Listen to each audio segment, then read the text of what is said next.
If you've ever felt like the third wheel, this podcast is for you. If you love Wheel of Time, this podcast is for you. If you're bored and have nothing better to do, this podcast is for you. Join Rob, Megan, And Jen. in celebrating the Wheel of Time And its statistically best fandom. and ridiculous gaming skills, and probably a few cocktails. and find out which one of them will be the third wheel this time. This is three-wheeling. Hello, everybody. Hey, Hello, everybody. how we doing? Recording perfectly on time this week, as always. Totally. It was my fault this time, which I don't like to be late, but here we are. Meg's usually here first, ladies and gents. That's it. But, how many cocktails did you pre-make this week? I made one last night, and then I just made the one for this morning. So I didn't need to do as many as last time. Dedication is impressive. And as Sherbs is saying in chat, lots of people in chat watching this week, by the way. Sherbs saying in chat, a wizard is never late. So That is true. I'm a wizard of cocktails. You are a wizard of cocktails. This is accurate. Cocktails in the maths. Mm-hmm. Mathematics. This is true. I love chat's already talking about we're gonna start planning for What a Holiday in a way. And so we're building like an outline for season 4. And bear in mind, we haven't actually approached the talkies about this yet either. So this is going to be You have no idea what they were. Yeah, we've signed them up for something. And then we're going to outline season 4, kind of write an episode at some point or something. And then write a scene from an episode. a scene. There we go. A scene. Sorry. Not writing a whole episode. Yeah. Sorry. And I know some great screenwriters y'all can hire because I'm busy writing other screenplays. Okay, bye. Totally fair. Meg's face just And then. Charlie says, listen to Jen. No. Yes. Charlie. I believe I was defending you before Jen when Meg was just like, Oh, and yeah. then Jen could I'm just the third write wheel on this everything. one. 100%. You are the third wheel, Meg. True. So my apologies. I meant scene, not episode, but a scene, and then we'd have fun acting out or whatever. So with the talkies because they love doing the acting out and things. So I'm excited because we have to decide because if we are going to do this with the talkies, and we better hope that they are, then we need to choose some scene from season 4 that has a lot of characters in it. this is true. Yeah. In fact, let me send a message off to Joe is usually the most responsive. So I'll send a message off to Joe now. Hey, Excellent. do the talkies. I don't know why I'm live narrating this now. Want to collab with Three-Wheeling. You're getting the full narration. Wheeling is 2 E's, Rob, for What a Holiday this year. Jen just came up with an idea. I didn't come up with an idea. I remembered something that I started to text to the two of you. I started to put it in your our dream? group chat. Yeah, and then I remembered it just now that I haven't Can told I start about- drinking first, though? Very I don't know if thirsty. you can, Meg. I don't know. I don't know if you can. No, I don't know. Is the water in your tap? I didn't bring down any water, so You didn't bring a compliment. Oh, are you I usually American never if you bring don't water. drink? Well, I have my Nooners, of course. So I could just. Oh, open okay, those. there you Not do. water. So you do have water. You have Nooners, Yes. This podcast I is agree. brought to you by High Noon. No, it's not, Okay, but I we can wouldn't wait. say no if it was. We wouldn't say Fine. no. I'm popping one. Go ahead. No, Hey, wait, whoa. wait. Don't mess up your palate. Jen, Yeah? there's no point asking you what Meg's drinking because she's already on the Noon Waters. So should we just skip ahead to social media instead? Okay, no, No. don't do that. No. All right. Hey, Hey, Rob, Jen. Yeah, what? Oh, do you know what time it is? I don't know, Rob. What time is it? I think it's time to ask. What's Meg drinking? So when I was trying to come up with cocktails, whatever it was, when we were with Jan, I was came up with actually a couple of IL cocktails. So this one is called Maiden's Kiss. Oh, it's Ooh. cute. Yes. So this is basically like a raspberry limoncello martini sort of thing. So I thought the color was super ooh, pretty lipstick for a kiss sort of thing. And then with the limoncello and the muddled raspberries, it's kind of got a tart taste. So you're woo! And then you kind of make a kissy face. So, I love it. I love it. Folks, you really need to come and join us Pucker here up. for the live recordings because Meg's face right then, she's just oh, and doing things, and like the body is, she's freaking adorable. It's hilarious. So this is the recipe. So in a shaker, you're putting 5 raspberries, then 1.5 ounces of gin, then you're muddling the raspberries with the gin. Then 1 ounce of limoncello, 3/4 of an ounce of lemon juice, 1/2 an ounce of simple syrup, add ice, shake till cold, and then you do need to double strain it. So when you double strain it, you have the strainer to catch the ice, and then you have like the more net strainer to catch any of the like muddled raspberries. So, and then I garnished with 3 raspberries on a pick. So cheers! Cheers. Rob, do you have your obligatory ASMR for us? I do have the obligatory ASMR for you. As always, folks, Wheel of Time's on a rocky road, so I'm drinking Rocky Road until we get season 4. Nice. Sounds good. And I'm drinking a lovely oat milk latte. Perfecto. Freshly steamed. It's very delicious. You guys are so basic. Yeah. So basic. Whatever. Yeah. I did discover peach long drinks last night, though. Oh. Peach long drinks? What's a peach long drink? Well, a long you drink don't know is long drinks? A long drink is the thing I'm obsessed with right now. Meg just judged me, by the way, folks. She judged you It's hard. like High Noon, but has gin instead of vodka.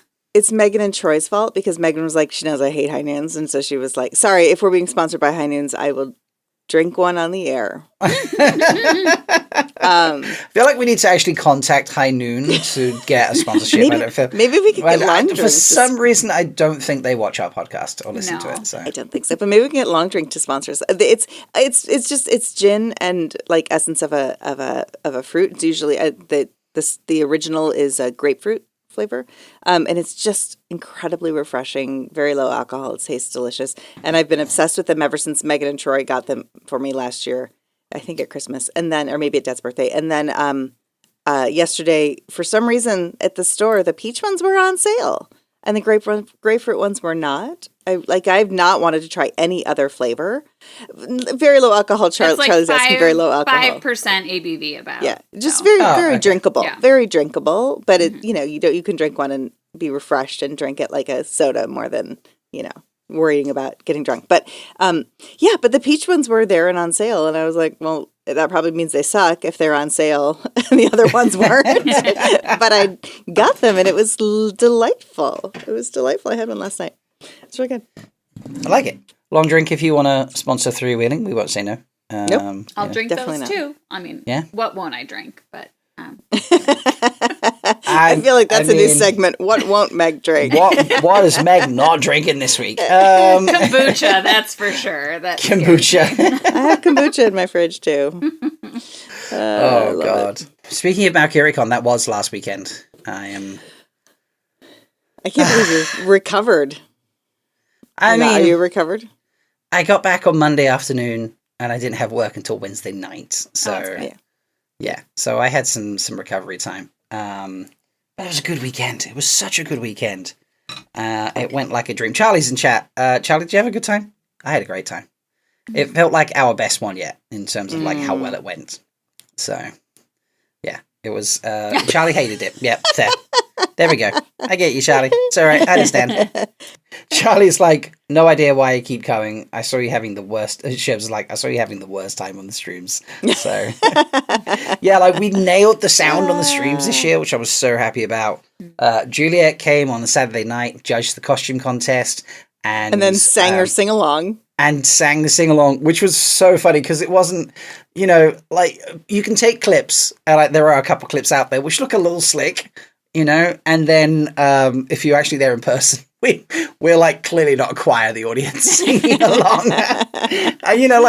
And people kept forgetting, is it sing, is it weep, is it cry, like from an effort and that. And then when we did the Hills of Tanchico, the full version of the Hills of Tanchico is so different to what you actually see in the show. There's like repeats of lines and verses and things like this, and we didn't realize that in advance, and we realized that as we're singing, and so like there's a couple of goes at it, and like, is this going up here, is it going down here, things like that. Yeah, it was great fun. We did like Sulan came up with this like Wheel of Time telephone charades game. Yeah, the charades was fun. So like we'd send 5 people out the room, like far enough away they couldn't hear us. They had like we brought like earplugs and stuff as well, not reusable ones, individual ones for people that so we weren't sharing earwax, I suppose. Good, thank you. Yes. And then we would decide on a person, a place, and a Wheel of Time, I think, weapon. Yeah, Wheel of Time weapon. And then the first person would come in and they would be told what those three things were. And then the second person would come in, and without any confirmation, denial, sounds, nothing, they had to act out those three things in that order. Okay, and then there was no like, do you got it? It was literally acted out, done. They would sit down.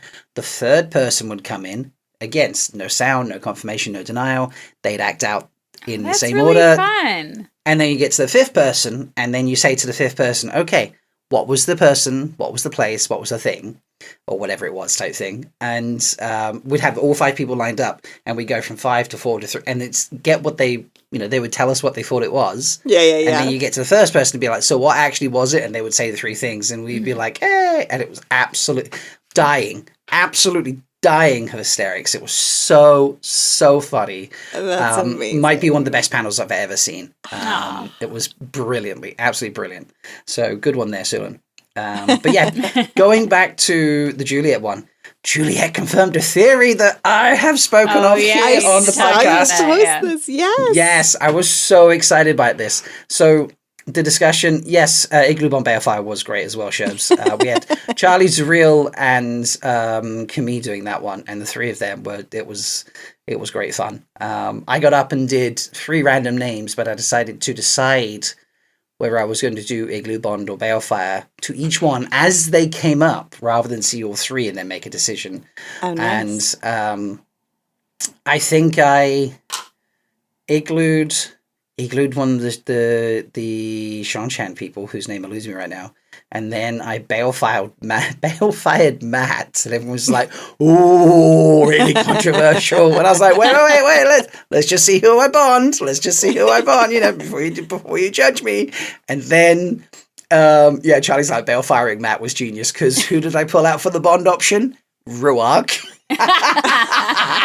Imagine if I'd be like, well, I guess I'm gonna bond Matt, and then I had to balefire Ruark. That would have been no. A riot. So it was a good strategic choice. Anyway, so the discussion around filming for season 1 was kind of like the point of the conversation, and Juliet was talking about the lantern scene.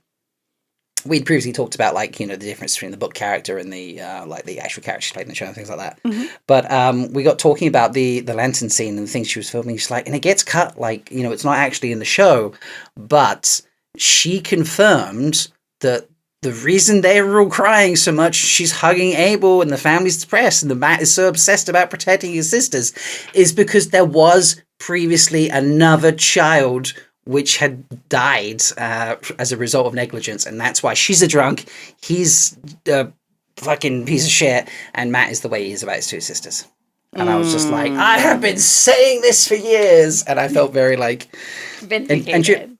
Vindicated. And Juliet was very pleased that even though it wasn't it's said in the show, that the acting still managed to give that impression to people. Yeah. Well, and as an actor, part of what I used to do when I was acting full time is that I would create and write that backstory if it wasn't provided to me in the script, if it wasn't provided to me by the director or the writer.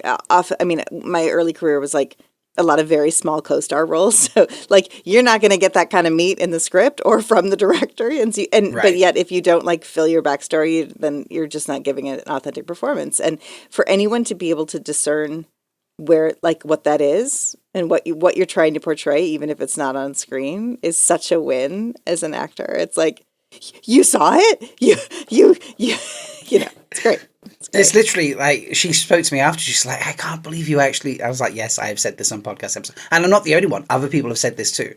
There is this low key speculation that there was another child at some point, which fuels this entire family dynamic.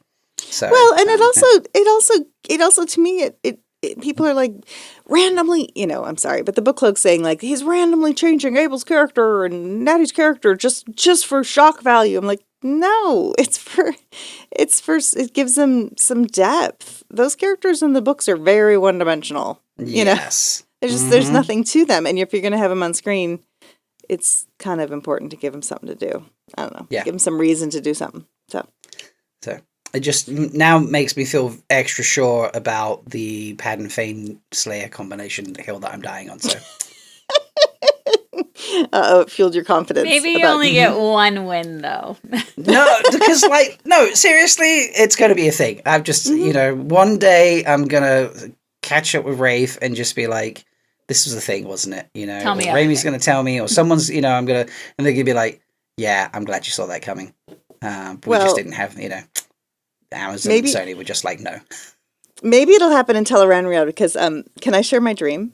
Absolutely. Yeah. It's sort of, it's hiding a little bit. So hopefully Teleranriad is showing us futures that will be. So I had this dream just a few days ago. I woke up and it was like the last dream I had right before I woke up in the morning, which usually that's the one you remember. But anyway, I was like, as I was coming out of sleep, it was all right there, which was really exciting. So I was somewhere, I was living in, there's a whole beginning co-op, which is something, it's a recurring dream I always have of living in a co-op. Sorry, that's the thing, because I lived in a co-op in college. So I was living in the co-op. And then suddenly I wasn't the co-op, but it was like we walked outside of the building. I was with David, and we walked outside of the building, and somehow we ran into you, Rob. But then David disappeared, and it was just you and me, Rob, walking off. And so you were like, hey, let's, I can get us back into the sets in Prague. Like I can show you that, like, the sets. And I was like, sweet, let's go. And so we walked over to the set. I love how I'm the third wheel even in your dreams. Since I'm sorry, not honey. There. You were 100% the third wheel. You were not The truth there. hurts, Meg. I'm really sorry. I do remember in the dream thinking, we could better call Meg. We'll video call her from the sets. She'll love that. It'll be great. Right. And so I was so excited because I was like, oh my God, we're going to walk around like the Two Rivers set. Like it's like the Hobbit set in New Zealand. And in fact, in my dream, we were like half the time it was New Zealand and half the time it was actually Prague. So I don't know where we were. It was like, it was New Zealand or it was Prague. And so I was like, we're going to walk around the sets like Hobbiton. And, but we got there and there are people and there's like gaffers and there's like, PAs running around. And I was like, well, why is this so busy? And they were like, oh, hi, are you here? Are you here for the shoot? Are you, like, where's your name on the call sheet kind of thing? And, you need to sign in. And they were like, oh, hey, Rob. And you were like, hey, because you knew them or they knew you. And so you were like, yeah, we'll sign in. And they handed us the seat sheet and we just signed in like as if we were supposed to be on set. And we walked on set and we were like, oh my God. They're shooting scenes from season 4. And I was like, does this mean that they got a green light for season 4 and we didn't know and they're not telling us? And then like the idea was that it was sort of a hopeful shoot. Like they were like, let's kind of shoot a little bit and see if this will turn the tides and tip Amazon and Sony into saying officially yes. But if we're given this much money to do this much, probably they're going to say yes, is the way it felt. And the scene that we watched was... weirdly, it was Sheriam and Varen on their knees in a room with, I think it was Mogedion giving them the same treatment that Naomi does, the little like jab to the brain. And they were both like out of it. And I was like, what's happening? This is such a cool scene. I don't know. Maybe we have to write that into our own season 4, the scene that I dreamt. But I mean, wow. It was crazy and vivid. And I was like, where's Rafe? We got to go talk to Rafe. Like, we have to talk to him and find out, see if we can like suss out the situation, whether or not this is happening. Anyway, that was my dream. It was a good dream. I love that dream. By the way, Jen, what are you doing on the 22nd? Of September? I was trying to joke that we would go on a trip and visit sets, Oh. Meg's face is just like, no. You're a school teacher, Meg. You 100%. I don't you get have to to do go and anything teach. fun. Okay. Yeah, you have to teach the young brains of the future. Also, I just love that I was like, I don't know, what am I doing? I've got my calendar. Like, it's like nuance. Sometimes it does not land. Totally fine. I do love that dream, though. It was great. And I absolutely would be. You did nail me there in terms of just people like being like, "Hi, Rob," and me just running with it and being like, "Hey, sign in, Jen. How's it Sign going?" in. You were just like, just sign in. Yep, signing we'll figure it. We'll figure it out later. We'll ask forgiveness later. Yeah, forgiveness rather than permission. I'm absolutely that person. So yeah. So good dream. Great. Good dream. So I am the third wheel. Okay. Yeah, I'm sorry, Okay. honey. Don't look, it's not my dream, Meg. You know, it's She's blaming you because you were in my dream. yes. How dare you do a guest appearance, Robert? That's right. Robert. Do we want to talk about one thing about how now officially Sony and Amazon have relinquished the rights to iWatt? Right. Now, this is interesting. Okay, I was having this discussion earlier. So this is something that Jennifer Liang said at DragonCon, apparently, now. Because, so she's talking about this on Reddit. I've seen the Reddit post when she's like, no, the rights have gone back to iWatt. Done. You know, the show's gone. Very adamant in the Reddit post. It's picked up by Fellowship of Fans, the Lord of the Rings group that did like watch party for, you know, Save What and things like that. They've made an article about it. Someone posted that in, now I'm not slagging off Jennifer here, by the way, because it might sound like it, but I'm not. It's just, it was interesting and confusing to me all at the same time. Someone posts that in the JordanCon Facebook group. It's in other groups as well. Jennifer then comments on it, oh, I hope I'm right about this. And then later clarifies, this is inaccurate reporting. I didn't even say this. This was just like a comment or something that was good. What did it actually say? Because I sent it to someone. To I'm be just like, looking back to it. I'm confused. And so her initial message was, man, I sure hope I was right about this. And then to clarify, this article is based on a Reddit post about the Season 3 panel at DragonCon. It's not a quote from me, and it's just bad journalism. I wonder if I can get them to take it down. I'm embarrassed that my name is associated with this. And I was like, the Reddit post is very clearly you saying it's gone. I will have the rights. This says the original post says, don't know if I'm late to the party on this. Wait, what is this? Don't know if I'm late to the party on this. Amazon has released the rights to Wheel of Time. Maybe it'll be a Christmas miracle that it gets picked up. A gal can dream, what can't she? Is that the original post? Or is that a different one? Or is that's a new one? That might be a new one. But yeah, like someone, so someone's like posted in our What show, from JordanCon director, the show's not going to come back. The rights gone back to Red Dragon. Will probably never come back. Jennifer's turned up. Hi, I'm the chair of JordanCon, also director of Fantasy program DragonCon. Google Jennifer Lang, Wheel of Time. You'll find out what else I've worked on. Son of. And yes, I did say the show isn't coming back. They're not looking for another stream to pick up. It's gone for good, unfortunately. And then someone's like, thanks for clarifying. What's an abomination? Blah, blah, blah, blah, blah. And then she's added, well, the original post also got the name Ready or What wrong. This isn't exactly a detailed convention report. And my personal opinion is that we're never going to get another attempt to adapt the show. I don't think the show was cancelled because of low ratings or fans supporting it. The streaming bubble's collapsing, so on and so forth. My understanding is the current right holders are not interested in doing that, and the window for it is closed. The principal cast and crew moving on projects that have not been announced yet. It's gone. So, like, she's very, like, firm in that. And then why post? I was confused that she replied to the post in the Facebook group saying, man, I'm sure hope I was right about this. And then like, oh, no, I didn't say this. It's inaccurate reporting. I'm embarrassed. My name's attached to it. Like, I'm confused what she's doing with this. Like, yeah. I mean, I think it's interesting because I do think that the first statement of it's not happening is kind of it sounds like it was like kind of trying to be not a salvo, but like a, yes, everyone, let's not be holding on to false expectation or like, trying to like, like, let's just sort of admit that ship has sailed. But it's said with such definitive and very, like you said, like these really specific aspects of that. Yeah. That make it sound like she knows that. And also just being that she's in a position of authority in the community, right. Like makes it sound like, yeah, here's some intel that I have. Yeah. So that's interesting. So do we not know for sure whether or not the rights have gone back to iWatt? Is that the? I thought it was they expired in August, or at the end of August. Everything happens in August. Yeah, everything happens. I thought that was August contracts never expiring. Comes. I thought it was contracts too. Yeah.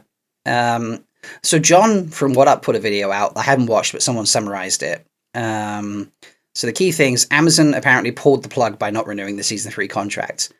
That sounds weird because I know that they wanted a season 3 contract, but Sony wouldn't accept their lower offer. Sony wanted a higher amount of things like that. So they said no to the contract, correct, but it was bad negotiating by Sony. not Amazon. So Amazon wanted it. Sony was like, but we want more than you're offering. Right. And then Amazon were just like, well, we can't afford that. Right. So Sony tried to shop the show around back in May, but no one was interested. Also, not the information I've been hearing. Sony didn't want the show shopped around. Maybe they tried, maybe they didn't, but they didn't actually want it shopped around. They cite costs and lower viewership. Can't confirm if the rights are back with iWat currently, but they will be at some point. iWat does want to continue the show in some capacity. Not sure if they're trying. And apparently John has tried to reach out to get official comment from Larry Mondragon. So, and that might be a possible future video. Mm-hmm. So, interesting. Yeah. And I mean, I expected that the rights would eventually go back to iWat because they've proven that they're not going to give up those rights easily. So I can't imagine they didn't have it deep in their contract, which is if you stop the show, if you don't go all the way through, if you don't continue the show, the rights come back to us. I mean, that's pretty it's like standard. They have them in perpetuity or something, right? Perpetuity. I mean, I haven't actually seen that contract, but that's what people talk about. Yeah. And it's also that does depend. I mean, they may or may not in terms of the Harriet side of things, but in terms of like when they make a deal with the studio, you have to either give up the rights or you have it in the contract that they'll come back to you. It depends. And so, but I can't imagine that they would have cut a deal that didn't say the rights will come back to us at some point. Just knowing the past of Winter Dragon and all of it. So in any case, I think that there's I mean, that does make sense. I wouldn't be surprised about that. And Amazon, yes, officially releasing the contracts of the actors. But the other thing is, honestly, I don't feel like that's necessarily a more definitive nail in the coffin. I mean, the actors were being slowly released anyway, and they're all out looking for other work. The writers are looking for other work. Yeah, like that's been happening for some time. And, sometimes things are like dead, nailed into the coffin when something happens down the road and there's a way to redo it again. Like even talking about Serenity and Firefly. So, I mean, just because the actors are released doesn't mean it's an absolute never. It does mean that if it happens, they would have to renegotiate with all those actors. And you'd have to get the actors to say they wanted to come back, knowing how much they love it. It's possible. Yeah. It's also possible we'd see a recast. But that's, coming from me, who's been like, not a naysayer the whole time, but not holding on to a lot of hope because I just know how this industry works. Yeah. The contract thing was interesting for me because everyone was just like, oh, the cast and crews, contracts expire in August. And I'm like, again, not what I heard. Like 90, if you think about how many cast members there are and how many crew members there are, 99% of people were let go much earlier in the year. Their contracts were done. Yeah. They extended the contracts for one non-main character and five main characters.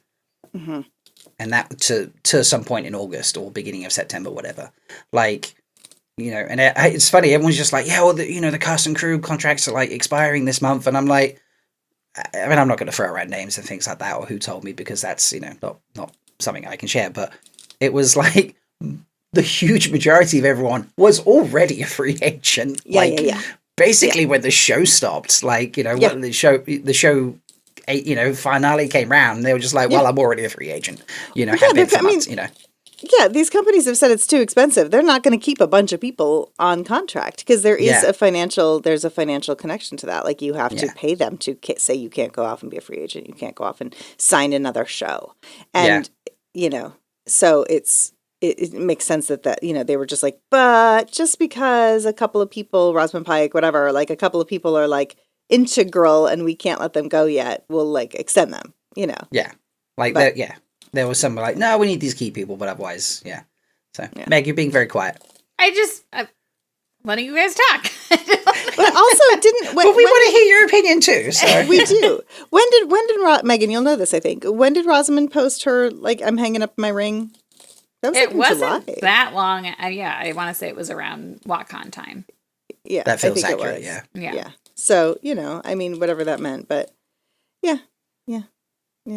Oh yeah, it was while I was in Hawaii. Because I remember I saw it and then I had to ignore it. Yeah. Yeah. Mm-hmm. So that you could have a good time. Yeah. Yeah. Yeah. Laura says a few weeks before WatCon. That sounds right. Yeah. Yep. There we go. Yeah. Yep. Hi, Laura. Hi, Laura. By the way. Yeah. It's I I mean, it's all confusing. There's a lot of he said, she said, all those sorts of things, isn't it? You know, it's like John does have contacts who tell him a lot of things.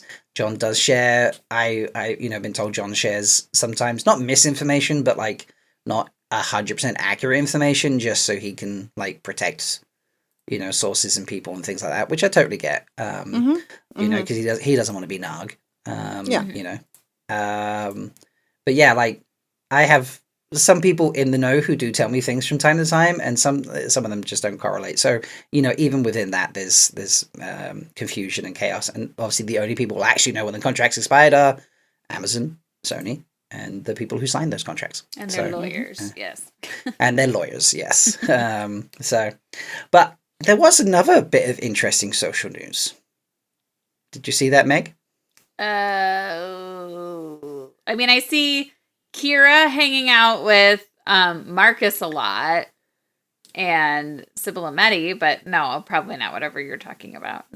No, you reminded me of this because we were talking about WhatCon, and who was at WhatCon?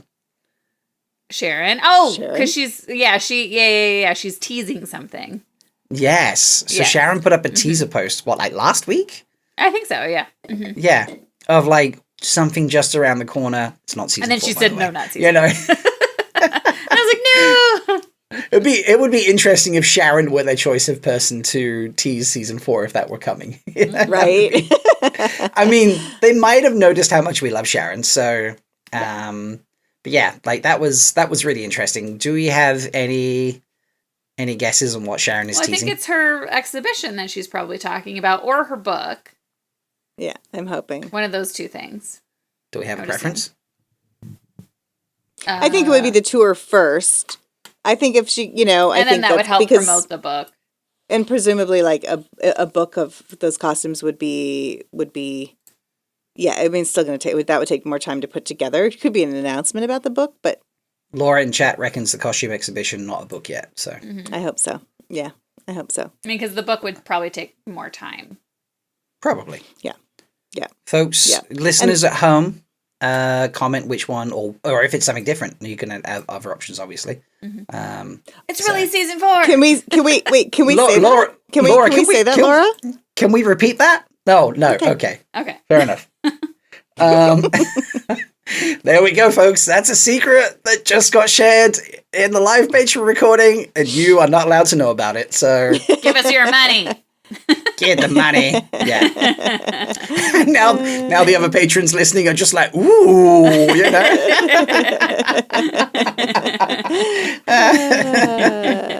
Amazing. Love it. And I love how Laura's like all in caps. No.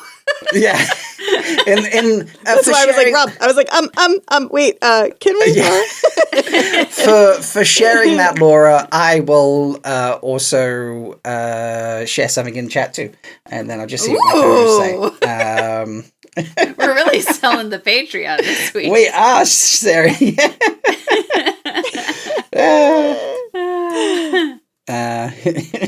There we go. We see the co-host reactions now. Yeah, there we go. The eyes everywhere now. I love it. That's so cool. I love it. Although I don't think mine was what yours is, Laura. I think mine was a different aspect of it. It reminds me I need to do a follow-up. Anyway, yeah, it's I don't know. Whatever Sharon's getting up to is always going to be interesting. She's an amazing person and does great stuff. So I'm excited by whatever that is. Cool. We spent 52 minutes chatting about various kind of introing. I haven't even talked about Mercurycon that much, really. I just shared the snippet bit, and it's already been an hour. Shall we talk about pitching or planning season 4 of some kind? Sure. So, yes. And writing all of it, every single word. Yes, every single word, every piece of dialogue, every bit of stage direction. Mm-hmm. Yeah, everything right now, please. Yes, queen. So I did share. I have a document started, so you don't have to do anything. Okay. Yes. I'll take care of it. You just sit there and look pretty. Okay. So Sula and I did kind of like try to pitch season 4 to the attendees at MalkyriaCon, and then they like added in questions or we tweaked things, this and the other. So like we got the broad strokes written down. I can share with you, which is in the doc. But for folks obviously who don't have access to that, Lan and everyone else is going to go to Tyr.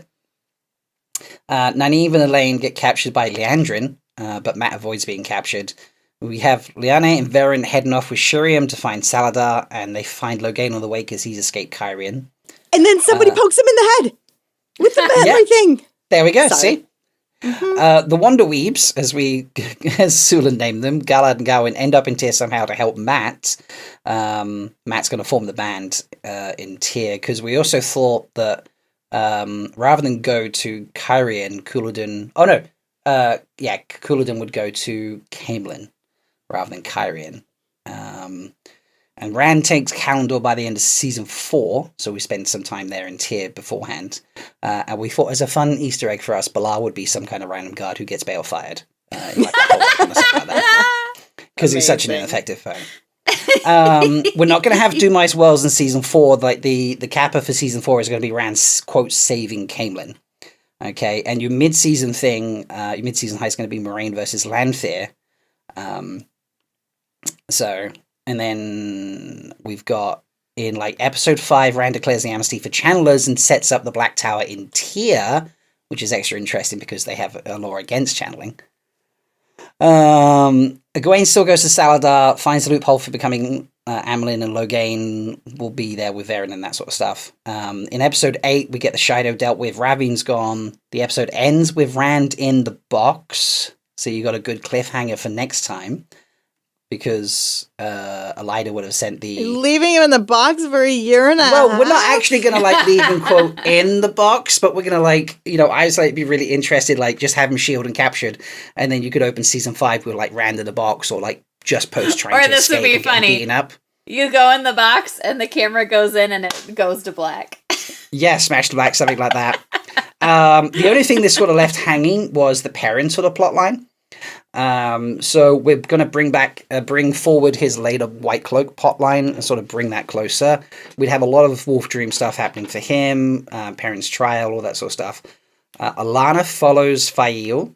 Not sure if she's still Bond Rand. Maybe that might happen later. I'm not sure. And then the igloo scene would still happen, but it would be a 3-way igloo scene in Tyr between Aviendha Rand and Elaine. Yeah. Love Aggie's notes here, mid-season Trimax.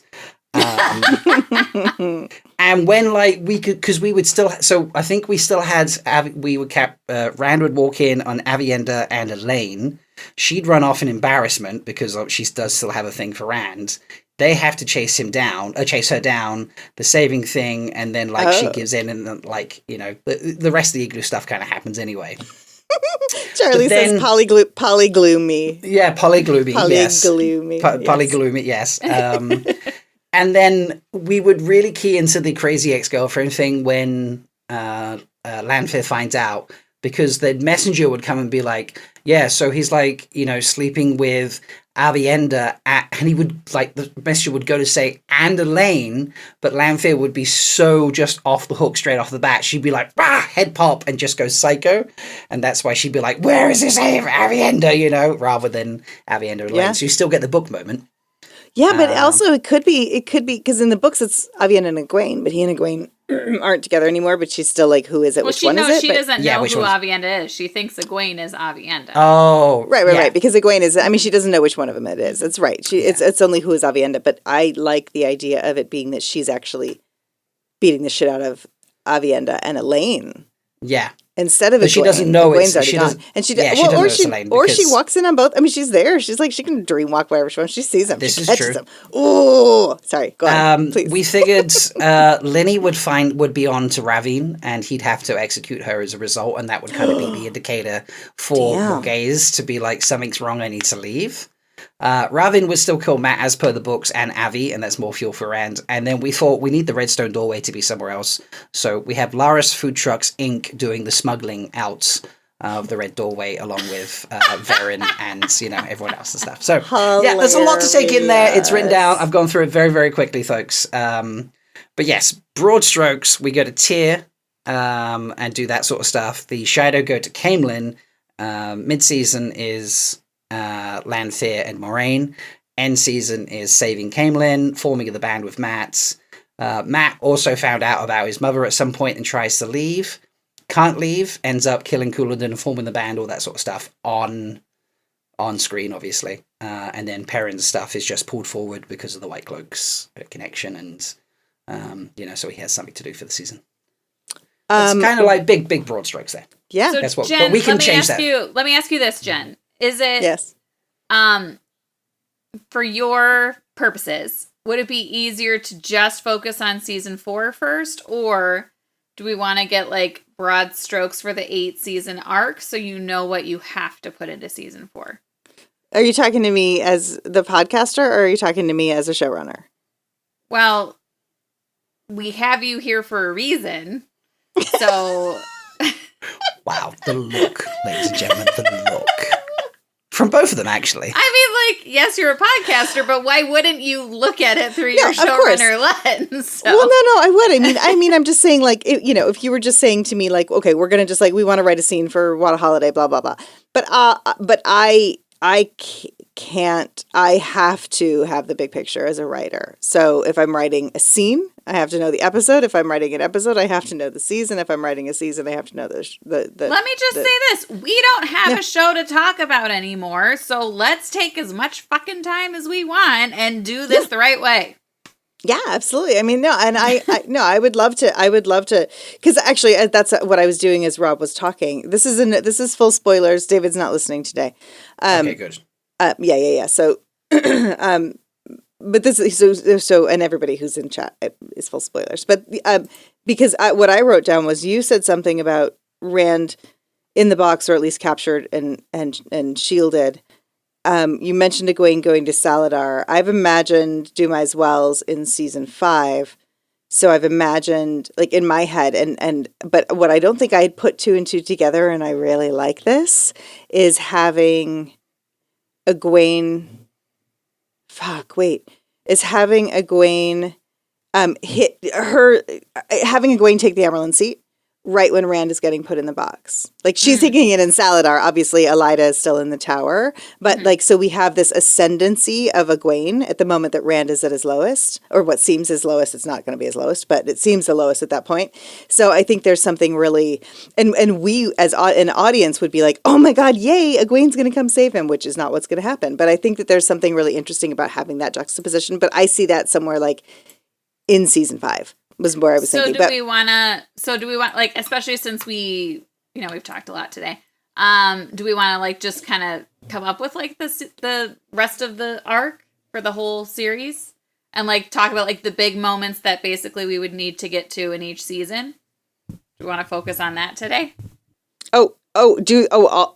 Today? Well, I don't know! Or the first thing that we do. Yeah, I mean, I would like to do that, but if Rob is more like, I mean, I don't want to say that, but I don't want to like direct us, but yes, I would love to like look at the whole, like say, this is what we call them temple episodes, or like tentpole, right. Like, the pieces, but like, what are those big things that happen? Yes. Where are we ending season 8? Where does season 8 begin? Knowing like we're going to 8 seasons, like, and then what happens in the middle of season 8? Like, what are the big pieces that we want to see, and where do those fit in? And so like, I would say, like, what are what are we talking about the most important things? And we can do that. Like, maybe we make our document and then we try to fit with those things in, but like, Dumai's Wells and blah, blah, blah. And like, and then like break it back down. So then you kind of work backwards, figure out where all those things go. And then you can craft season 4, knowing that you're going to be able to pay something off in season 5 and in season 8 based on what we put in season 4. Yeah. I mean, I think Rob's skeleton for season 4 is great. We could also just start there and stay micro. But yes, I would work from the outside in, Meg. I would work in the bigger picture first. Weirdly enough, when Sulu and I were talking about the season 4 pitch, we also then kind of like did that skeleton for the next 4 seasons afterwards as well. And I quite like what we came up with for season 8, which would basically be season 8 is the last battle. Because it's like a book in itself. Mm-hmm. Yeah. And like your mid-season 8 would be when it all goes crumbling down. And you're just like, well, we look like we're all about to lose. And, you would... Episode 8 of season 8 doesn't have to be winning the battle. You could have, maybe the beginning of that be that, or even episode 7 be that, and episode 8 is just You know, kind of like the satisfactory wrap up of everything, and then like the few teasers of like the pipe or whatever type thing. Yeah, episode 8's the fallout, as Charlie's put in chat. Yeah. So yeah, that was our initial thoughts, which I quite like, Yeah. but I'm open to tweaking that. Obviously, 8 episodes for a fight is a lot. Well, but it is and it isn't, because there are some amazing things that happen within that I think still make it not just like, you know, when you get to that chapter in the books and you open it and that chapter says the last battle, and then you look at the book and you're like, There's a so third of the book left, you know. there's still this many pages left, and you're like, it can't all be the last battle to the very end. But then you're like, yeah, the next chapter does not start for, what is it, 800 pages? I don't know. It's insane. So I think, yes. And to me, if we call the last season the last battle, it's funny because I'm doing the Babylon 5 podcast, and the seasons have titles in Babylon 5. They name a season, and the season is named after a particular episode of that season. So you kind of know when you get to that episode, you're like, well, this is going to be an important one because it's clearly like, this is what they named the whole season about. And so to me, the season 8 would be called The Last Battle. Right. But I do think that it would potentially start with the last battle between Rand and Egwene. You know, like it would start in Marilor when she's like, I'm here to stop you. I'm here. Like, let's have this conversation. Like, so it starts with them coming to a head, and then that starts to then spool out when they're like, we have to go forward. I mean, maybe we end season 7 there and then pick up with it being like, y'all are going to get fucked because you're not cooperating. And then Maureen comes back and whatever. Or maybe Maureen comes back right at the end of season 7. Could be. Are there seals in the way that we know them in the books, though, in the show? I don't know. We'll have to figure that out. We'll have to make our own decision. Yeah. Yeah, we will have to make our own decision about that.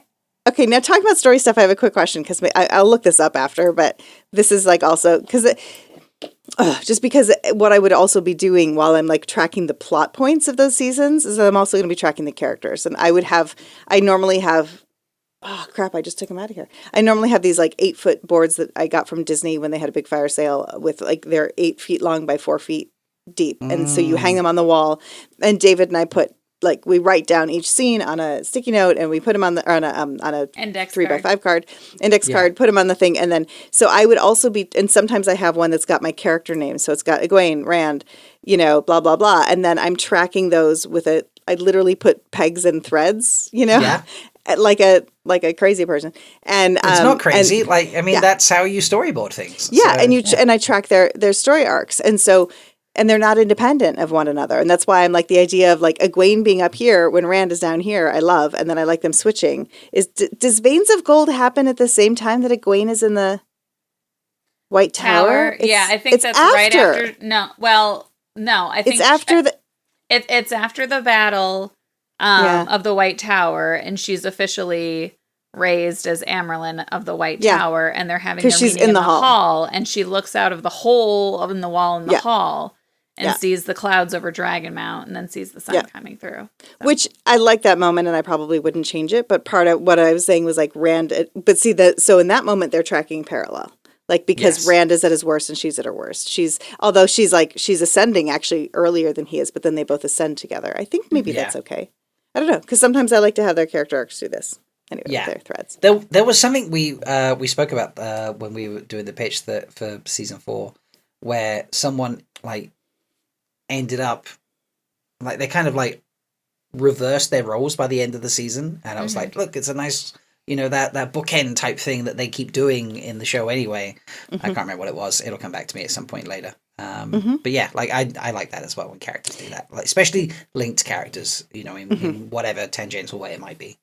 Robert McKee is a famous story guru for film and television, and you may love him or hate him. If you saw the movie Adaptation, they make fun of him. Like he used to give these 3-day seminars. You would come to the seminar and he would teach you all about like story and story arcs and character and like how to build a screenplay.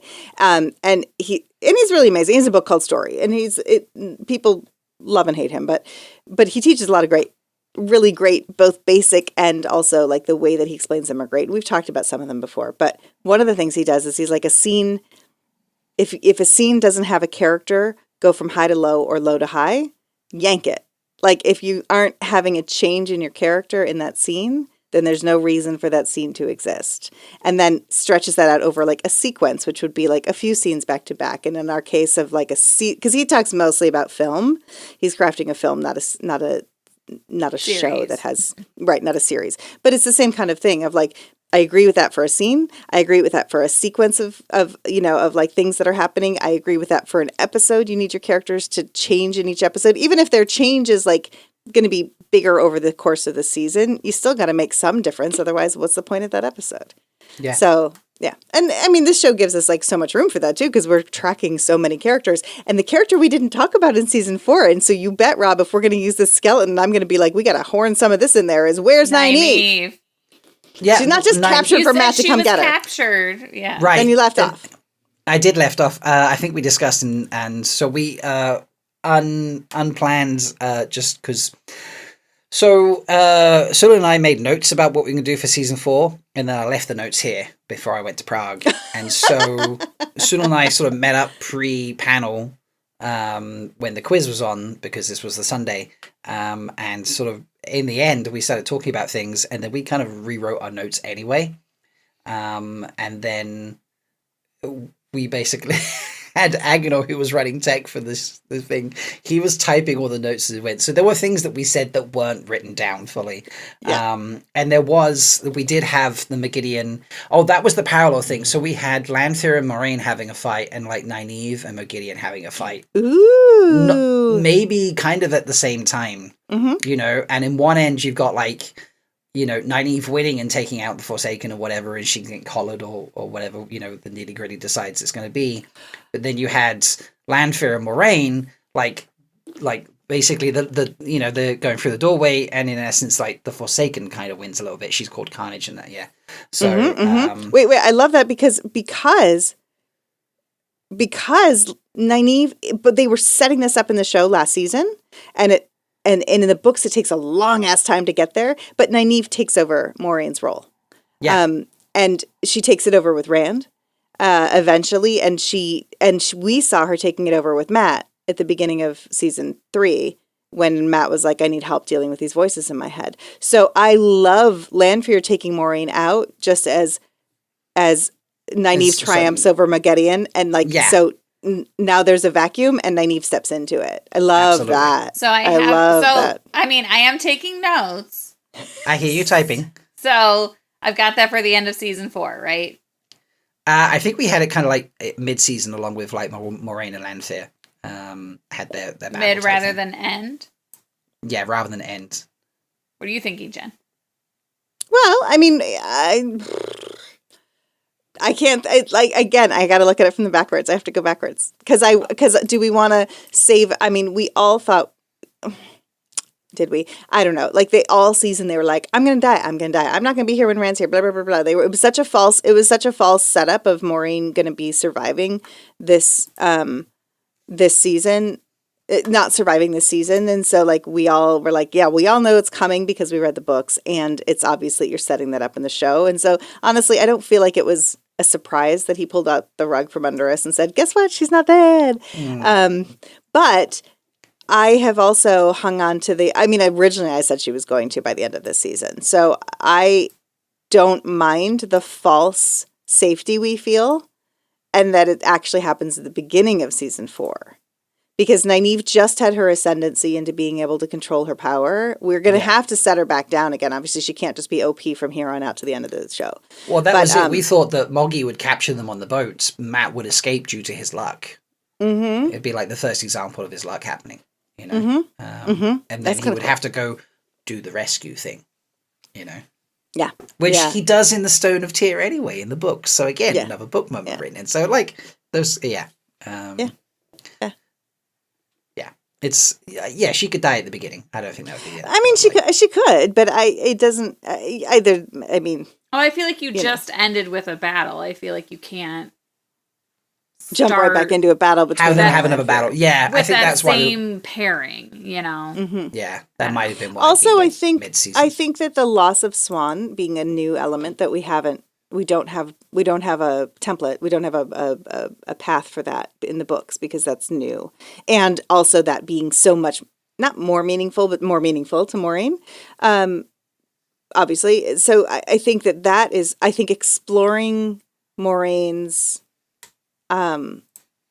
grieving, her grief, and grieving that loss, and what does that mean for the plans that she set out 20 years ago, and what does that mean for her part of the plans, and have I stuck too hard to what I thought, because this is what it ended up leading down this path that we were like, this is what we're going to do, and it ended in disaster. So do I reevaluate how I'm doing it now and make a different tack? And I think that's such great gold and meat, even though it's not in the books, that I wouldn't want to squander that as the screenwriter, because I'd be like, we got to watch her high, low, and we saw her at her lowest at the end of season 1, beginning of season 2. We saw her like claw her way back, and so she was high at the end of season 2, season 3, and then beginning of season 3, and then she was back low again at the end of season 4. So we need to give her a little bit of strength to climb back up, and then we pull the rug out by her dying in a way that we. She was like grieving for her power in season 2, and now she's grieving for her love in season 4. It's it's a different dynamic. I like that too. Yeah, we definitely spent some time with that. So yeah. I did post that document in our Discord. Just FYI. Thank you. Okay. So season 8, we're happy with like last battle, basically across the whole season. Mm-hmm. What are we doing for season 5, 6, and 7? Do you want to go backwards, Jen? Should we go broad strokes? Yeah, I do need to go backwards. I'm also like, I feel like I'm not prepared. I have homework I would be doing before I was running this writer's room. I mean, like, I'm not coming in as prepped for doing this full backwards. Because I didn't want you to have to work outside contract hours, as stated in several of our That's episodes. why I'm saying, shut up, contract hours. I'm not that big of an asshole. Folks, no one's paid for this podcast. No, I know. All I'm saying is that I could spend an entire episode of our podcast going backwards and breaking through the whole season. Y'all are like, great, let's figure it out right now. And I'm like, of today, and then we kind of talked a lot. No, I'm just saying, I know we did talk a lot. We had a lot to cover. Okay. That's all I'm saying. Is I'm like, I want to do it, but I'm not as prepared as I would like to be, because I would love to but no, let's do it. We can do it in the next 20 minutes. Well, sure. We can start, and then we can see where we go, okay, and then we can continue. Yeah. And okay, so hit me up with what are those things that we need to see? Veins of gold has to happen. We need to see veins of gold. We need to see. I'm just going to write these big broad stroke things down. If I had a whiteboard, the whiteboard behind me, this is what I would be doing. I'm doing it on a notepad here. Okay. Yeah. Veins of gold. Go ahead, Mike. It doesn't matter where it is. Don't tell me the things. Don't tell me where they go. I want all the things first. Okay. Veins of gold. Yeah. Veins of gold. We have to see veins of gold. Obviously, we have to see the last battle. I'm just writing it down because we have to see it. And we'll talk about the specific things inside the last battle that we have to see when we break down season 8. Okay. Veins of gold. The attack on the tower. Yep. Egwene getting raised in Saladar. Getting raised in Saladar. Egwene getting captured for the White Tower. Yep. These are all going to be Egwene plot points if they're coming from Mike. I was kind of going. I'm kidding. First. I'm shocked. I'm shocked. I'm so glad I'm Nobody sat down. Do my spells. Do my spells. Yes. The cleansing. Cleansing. Yes, that's what I was about to say. The forming of the Black Tower. Mm-hmm. I think we have to have. I know people are probably going to hate this, but I think we have to have the circus. No, I think we have to have at least something tangentially connected to Merilor. We have to have some kind of Merilor storyline.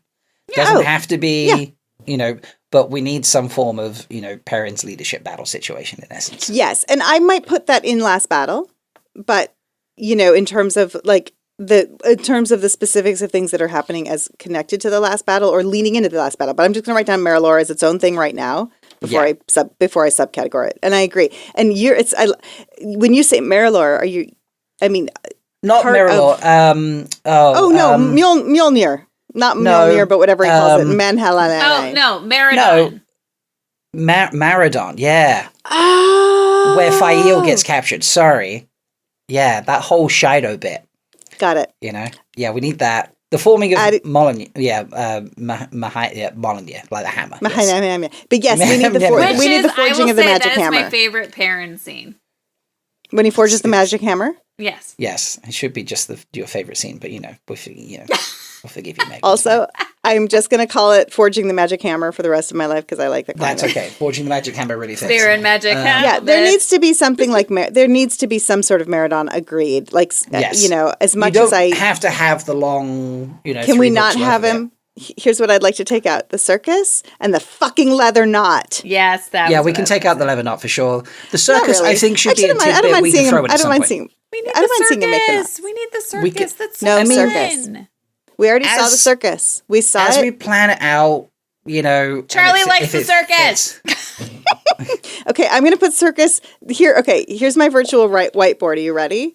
Because as a showrunner right now, because this is stepping into it, kids. Okay. I'm stepping into it, kids. Here's the boy. whiteboard behind me. On the left are the things that we've all discussed. On the right, I'm going to put the category of okay, we'll discuss it. Maybe it's in there as a literal tent pole, the circus. So I'm putting it on the right as I'm not committing to it yet, but I do see its importance. Thanks, and we Faith. Or can even discuss a it. one-off episode. How much? Okay, let me just say this for pitching the circus. Okay, you're ready. Fine. We can pass through a circus. Let me talk. Okay. How much fun did we have in Tanchico? This is not how How Jen much runs fun? a writer's room, Meg. Did we This is why my sister's have not in my writer's room. in Tanchico? Yes, I have no problem Okay, with the one-off. just did you have fun listening. in Tanchico? Yes, Okay. a lot. Now Probably because there was no Val and Luca. think of all of the comedic gold and how much fun and sitcom-y we could make it with the circus. Yes, I agree. Can I yes and you? Maybe. As the adjudicator of this conversation, I say Yes. yes, you can yes and her. Yes and her. Thank you. Yes, Time and to be I quiet love now, it. Meg. In the way that Tanchico was this ridiculous scene we didn't know we needed, and it was really fun. We did see the spinning wheel and the person getting daggers thrown at them on the wheel. Stop. I don't like where this is going. This is not a yes and. This is I'm going to pretend it's a yes and, but it's a no and. No. It is a yes and. I will put Val and Luca in the show for you. Okay? Because I'm now the showrunner. Thanks, Rafe. Take it over. I will put Val and Luca in the show. So here's what I don't mind. I don't mind a circus. I don't mind the circus. I don't want to spend a season and a half at the circus. I half a agree. season. I don't want to spend any time in the circus. I think you so could here's do the thing. an episode. It being a fun Yeah, one-off yeah. episode. I just want don't- to see Nynaeve in a bar somewhere getting hit on randomly some guy that turns out to be Val and Luca. I have a circus, darling. Come with me. Well, You this know? is it. I even think we can pass through the circus and use it as a place to escape from on our way to somewhere. I think it's fun, but I do think it's I think the circus is really background, and I think them staying there for a long time and living in the angst. I mean, the circus shows up twice. I don't even mind the fact of we meet the circus on our way through season 4 for they're help. It's silliness. It's Val and Luca being Val and Luca. He eyes Nynaeve as she runs out the door, whatever it is. And I don't mind coming back to it in season 6 when Matt's running away and with 2 on. So I don't even mind coming back to that place, casting those characters and coming back to it. I'm all down with that. I just think that they're allowed to be in one episode of season 4 and they're allowed to be in one episode of season 6. Maybe more of 6. I don't know when we back. Maybe. I just don't want to spend a lot of time there. I don't want. I can get on Yeah. board with that, but I think it needs to All be right. included. Yes. All right. I'm moving another key circus. thing. Wait, I'm moving circus from the right side of the whiteboard to the left side of the whiteboard. Okay. Ooh, I okay. just did. All right. Another key point. I think we need Tower of Genji if we haven't already got that on the list. we need what? What? Tower of Genji. Oh, Tower of Genji. Yes, for sure. Yes. Oh, Yes. oh God, yes. Thank you. It sounded like you were Yeah. speaking a foreign language. I heard all kinds of things. I know heard both of terror us did not judging. hear it at first. That's totally cool. Definitely. Oh, we didn't say. I'm sorry. I'm going to put her on here. I'm going to put her on here as a thing. We need Brigida. Yeah. Yes. I mean, it's not a story. It's not a plot point, but it is. I think her getting ripped out of Teleron is. This is me. So this is one that could probably maybe not go or happen in that way, but I love it so much and I want it. And in honor of my T-shirt, I want Slayer / Fame. Okay. Well, and it's interesting that you mentioned that actually. So I would bet that we actually because they talked about they cut a lot of scenes from the Two Rivers this season, right? Yeah. I am like 99.9% sure that all of those scenes that they cut were Slayer related scenes. And Slayer had a much bigger role. And then they cut it. Because then they realized, actually, we should make it Maiden Thane and not this like distracting character of, you know, Lord Luke. And I just think it would be, yeah. Yeah. Okay. Anyway, any other big points throughout this? Like, do we want Boulder Winds, for example? No. No. I think we're okay not having the Bowl of the Winds. And I was actually going to mention that would be, I would agree that is a tent pole. I don't think we need it. I'm going to put it on the right side. Well, there's no problem with the weather at this point, so. Correct. And I'm also going to put a line through it. So I'm going to put it on the right as being, yes, that's a tent pole, but I don't think we need it. Mm-hmm. Okay. Just trying to think of any other like big things. Do we have do we have to have the Succession storyline? Probably. I think I made a vague argument for a meta experience with the episodes, just like maybe 3 episodes within one of the seasons when we're doing Maiden of Malden, not Meridon. Yes, Maiden. I don't know why it took me so long to remember that. But some kind of feeling that these 3 episodes don't necessarily repeat, but you have between one episode and the next that time crossover that's not obvious until you like actually get through and you're like, hold up, these 2 episodes didn't make a lot of sense because like the second half of the first episode actually was at the same time as the second half of the say episode 3 and 4. Right. You go backwards. You go with blocks. Yeah, you go backwards in time. Like at the beginning of episode 4 is before episode 3 in terms of timeline, which was almost how the books work because there was that crossover of time and it was like just a week in terms of actual story time for the characters. But for us, it was 2 books, 3 books or whatever type thing. You had that like crossover of time and it was like, wait a minute, why are they talking about this like it's only just happening? This happened like half a book ago for the other characters. Like, you could do that in a couple episodes. It might be a bit janky. I don't know how it would work out, but it would give that little tribute to the quote slog in the books. You mentioned time, and then we also need this. We need Avienda's trip through the glass columns. Yes, second trip for the glass columns. Yeah.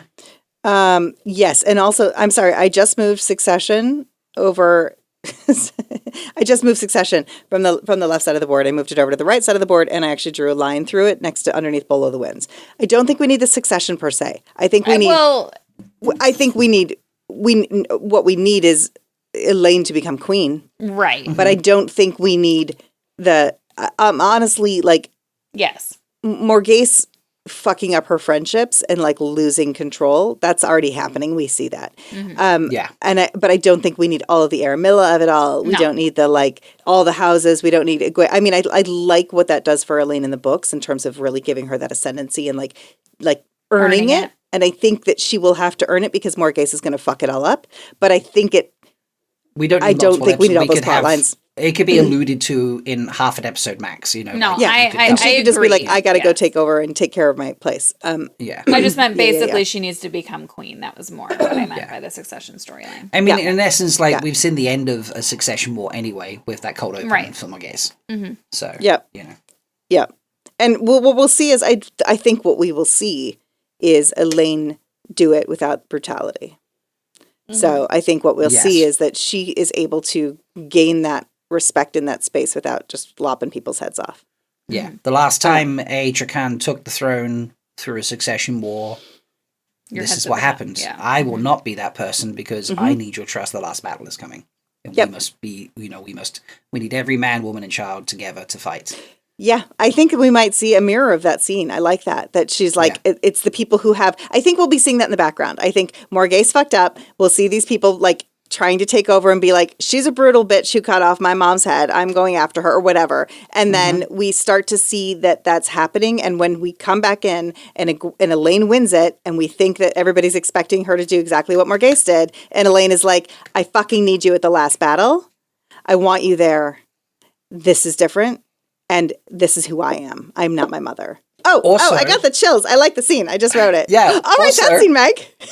Yeah, that's a great scene. I like that. But also think about it. She's going to win them over and win the throne through choosing not to commit violence, how did Perrin save the two rivers in season 3? By choosing not to commit violence.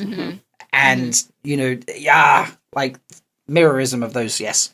Like it, yeah, like and I it, would like say if you want to pitch that scene to the talkies, Jen loves Elaine. Jen would love to probably do that. Yeah, she scene probably of would. Elaine. Yeah, she Yes. would. Not me, Jen. You mean Jen Isgrove. Yes, Jen is gross. Yes. Yes. Yes.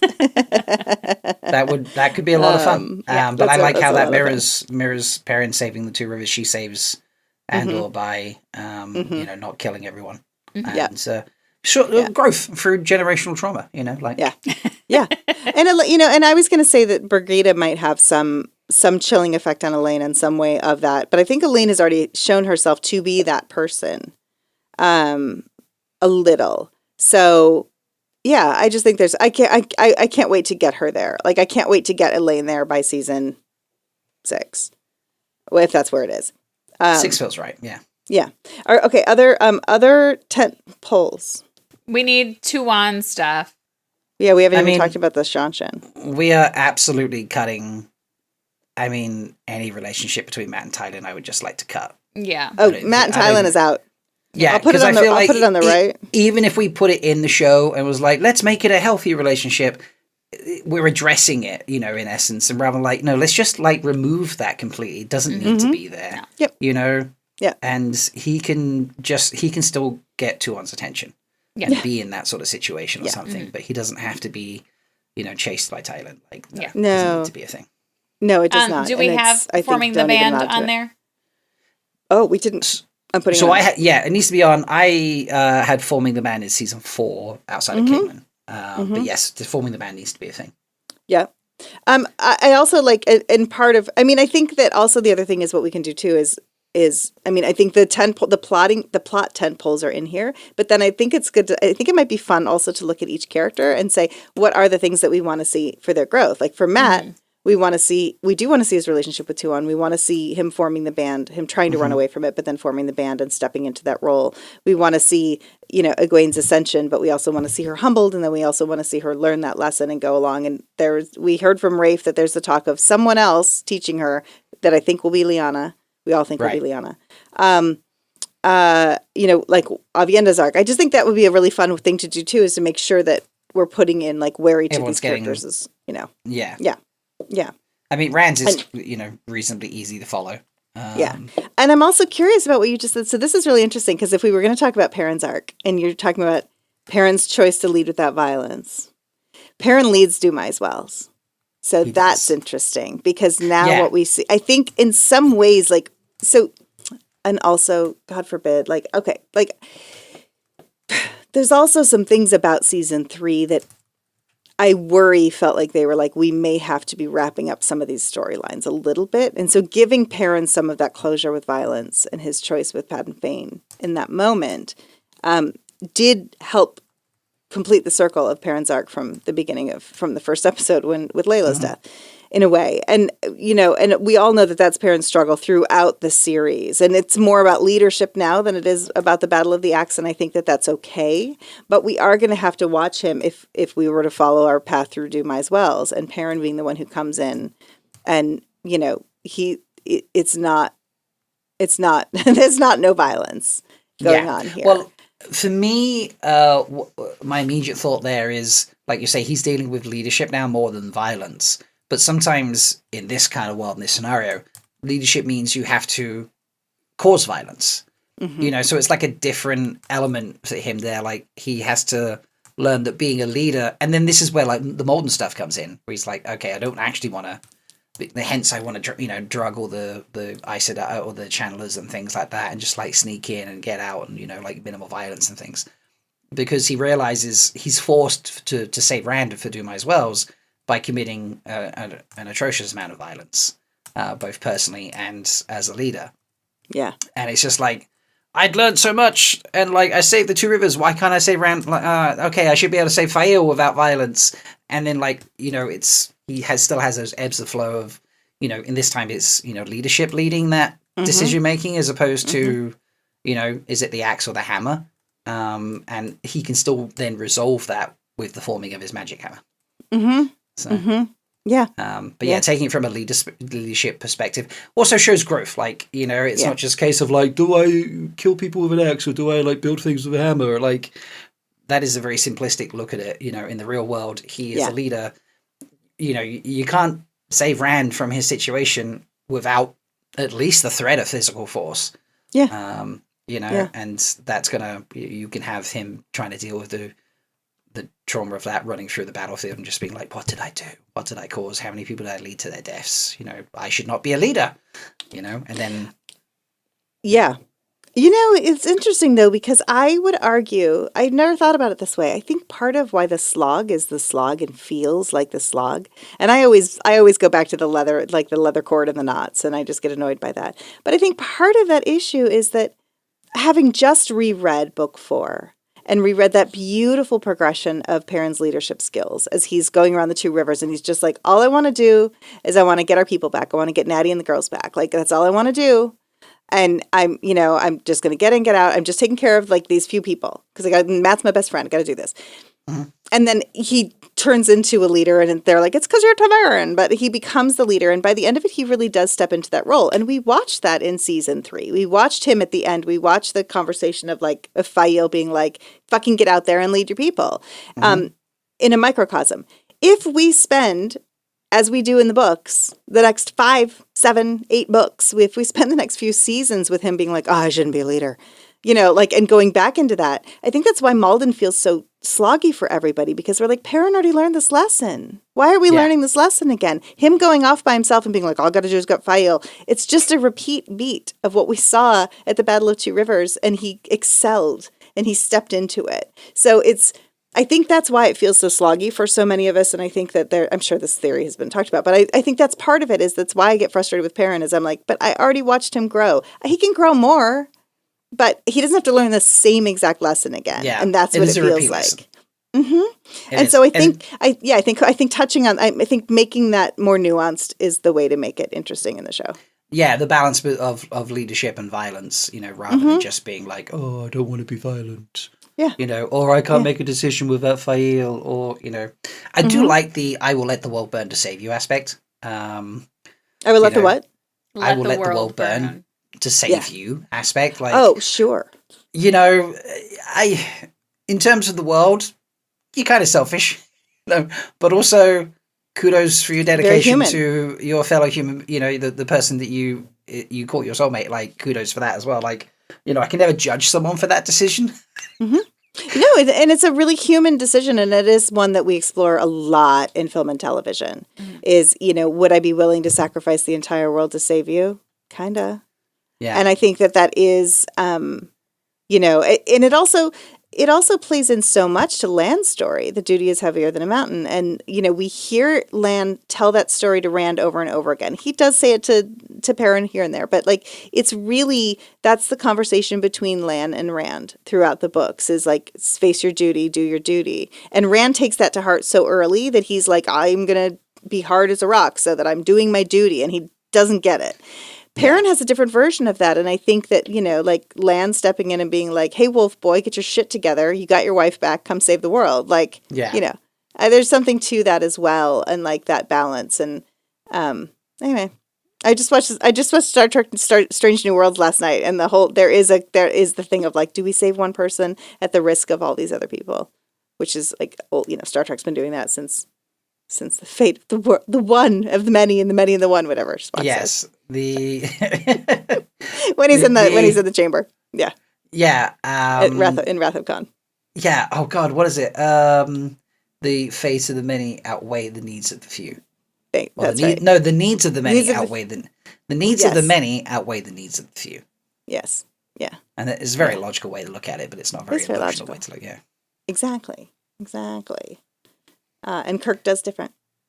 Kirk doesn't buy into that. Anyway. Kirk's a rule breaker, so, you know. Love Kirk. I'm currently on the final season of DS9, so. Yay! Yeah. Anyway, sorry. Digression there over Star Trek. All right, I love that we have all these. I love that we have all these Tentpoles that we're writing, that Megan is writing down, and I'm writing down on sticky notes. Well, no, I wasn't writing that down. So I was basically putting where everybody was at the end of season 3. was what Okay. I was typing. Okay, cool. I'll put that these. Post-it. It's 2, and I won't. I will Okay. add them to the doc. Okay. But I love having these. Like, is there any other like big major scene that we need to see? We have so we've got a couple for Matt, a couple for Rand. We have the cleansing. Who rides for Oh yeah, the golden crane. the golden crane? The golden crate rides for. And do we need 90? I got like the healing, best bit of artwork at Malkiricon. stilling and Crane on gentling. it. It's beautiful. Too. Oh yeah, 90 heals stilling. Logain? Or is it, yeah. Well, yeah. Mm-hmm. Yeah. What about we have Avi going back through the things, The way back. and she's trail. important at Or report. Marilor. And do we have her meeting Nakomi? We have to have Nakomi. Oh, for sure. Yeah. Yeah. I think we could expand Nakomi in the show. Mm-hmm. Just for ourselves. Should we? Should we though? Not like Leave her give more. her. Like leaving her I mean, mysterious, I think is good. I don't But mind what I mean is not just like, that one scene with Avienda. I wouldn't mind a second scene. like Two, having her doesn't pop up she? here and there. She shows up at the Eye At of the the very World. end, right? Yeah. Oh yeah, when they're dragging Moradin out. I mean, when they're dragging. I think so. Yeah. Rand. Yeah. Rand's body. Yeah, I think, there's some. When it's Rand's body, and they're dragging, yeah. but and she's like, yes, that's what you need to do. But no, I mean like like the scene with Avienda. I wouldn't mind another scene that is cryptic as fuck and just put her with. Oh, I sure. don't know. Yeah. Put her with fucking Matt or something stupid like that. Like. I have one I have to put on the right side of the board, and then ask your opinion about it. And I right love side it. means you don't want it? Right side means it's on the fence, and I don't know, Okay. which means that I truthfully don't think we need it in any way, shape, or form. I don't think we need it. But the writing team could convince her otherwise. But I love it. No, I would, if it were just up to me and I didn't care about story structure or like getting shit done, I'd be like, we're fucking putting that scene in. Okay. Hinderstep. Oh, yeah. I mean, It's not important. We don't need it, but I love it. It depends so much. how we want to play off the last battle. If we, it is one of my favorite. It is one of my favorite moments in the last Hinderstep like battle. a is a callback. very- Yeah. Mhm. It's a very. Is it like 1 chapter, 2 chapters? How many it is? Like It's one Yeah, chapter. 1 or 2 Yeah, chapters. I think they walk. Yeah. They get there at the end of one chapter, and then the next chapter takes Yeah. place there, By the end, and then yeah. they leave. Yeah. It is a very, in terms of it, kind of out of place for the story. Like you've added in like a side quest, Mm-hmm. and then it Yeah. mildly pays off in the Yeah. last battle. Mm-hmm. So it depends how much in the last battle you want to use that. Okay. So that's something else that I would. Okay. So going in our backwards, like this is. I'm just telling you, this is how I would do it. This is like what I would have done if I'd sat I down love to- this. We're learning how to to write. write this you know. season. Yeah. Yeah. So what I would say is I would also do before we actually laid all of those tent poles down for good. I would look at the last battle. I would talk about that last season. I would talk about the last battle itself and what aspects of the last battle. Because I honestly, there are some things where I feel like obviously we had to go pull, push. We're winning, we're losing. We're winning, we're losing. We needed those Yeah. aspects. Like the thing that I like absolutely will die on this hill that I have to have this in there is using fucking gateways as a map and looking down. That blew my mind and I want it in there, and it's so easy to just show it once. The crazy use of gateways needs to be a thing. Yes, I Yeah. agree with that. It's just amazing. And also it needs to be not Talon. Who does it? Who figures it out? Is it Talene? No, not Talene. Who? Some kind of gray, I thought. It's the small. Anyway, she's one of the ones who is the Black Aja hunters, but who figured it out. But anyway, it shouldn't be her. If we're gonna put what's his bucket in there, Andral. It needs to be Andral. Andro needs to do the shit. Yeah. It's just it has to be Andral. It figures out the maps. But anyway, okay. So, I'm just saying so things in the last battle. Do we want to see Hinderstep come in and give us it would be a false save. It's not. They're not going to save the day at the end. But do we want them? So or Hinderstap, for me, the purpose of Hinderstap in the last battle is the shock value. So they've defended that that river section, and then it becomes dammed up, and the concept is they come back in, and the people that killed Hinderstap folks recognize the Hinderstap folks, and there's nothing quote recognizable initially about them. They're not like. They all turned up dressed in banana yellow outfits and everyone else is dressed in black. Like, Yeah. you know, and then the same people turned up. Like, it's in the heat of a battle. How are you going to remember faces that accurately? Like, it didn't, it's meant to have the shock value, and it doesn't have that shock value because they're not instantly recognizable faces. It's not even the uniforms, it's the faces. You have to literally realize in the heat of a battle that they are the exact same people from top to bottom, every single one of them. You know, or at least enough of them just like, wow, I've looked at 10 people and I recognize 8 of them from killing them personally earlier. Like, and then if you're trying to make the audience aware, then it sounds too like telly, not showy. And yeah, but it is, you could, I mean, it is, I do think it's doable visually. And I think you have just like some wackadoo weird thing that some farmer's wearing. You're like, why the fuck are there farmers in the middle of this? Because they're still dressed as farmers, you know, whatever. And, and like, why are there farmers in the battle? I mean, they're basically acting like zombies, but don't look like zombies, right? Right. Yeah, they've come back from the dead, yeah. Yeah, but, I mean, but they're just like aren't crazy, like violent, zombified. whatever, you know, like. Yeah. But the other thing that gives us in the last battle is like, this is part of what's so wonderful about it is this is Matt's convoluted. This is Brandon Sanderson's convoluted. This is Brandon Sanderson knowing that his favorite character is Matt. He's Matt. And what would he do? And it's such a Sanderson thing. It is such a Sanderson thing. Yeah. And it's like, he put Hinterstep in so he put Hinterstep in so he could. Yeah. Exactly. And I'm just like, they weren't iconic enough to the people that killed them for the effect they had to work in my book. Right. It's like, but it gave you a regenerating army in a way that you wouldn't have had. So it was like, and it was also about Matt saying like, I'm putting us in this position where we're going to be in this like tight little place. It looks like there's going to be nothing we can do to win, and we're going to win because we're going to have a regenerating army. And it's Matt's battle Thinking prowess and his ability to think outside the box. And I think that so it's a fun moment for Matt. So if we can find enough really good moments for Matt that we don't need it, then we can eject it. Here's how you make it work if we keep with it. They defend whatever they're defending. Doesn't have to be the river thing, but, you know, go with that book moment. They're defending that dam. Oh, no, defending the river so it doesn't get dammed up, so it splits up some of the battlefield. The shadow turns up, they take it off them. The next morning, they turn back up to try and take it, and deliberately lose, but make themselves stand out in the minds of the people that kill them. And then the next morning, they turn up again and do it again. And they're like, wait a minute, I was already a bit sus yesterday morning when I killed these people. You know? Why am I now seeing them again? And then they get really freaked. Like, you have to like do it a second time, but then they have to regenerate faster than once a day. So there's different, you know, how that situation works. But for me, that works better if like they kind of sacrifice, or they do when they initially die. Maybe they do something when they initially die that makes them really memorable type thing. You know, like, okay, silly moment now.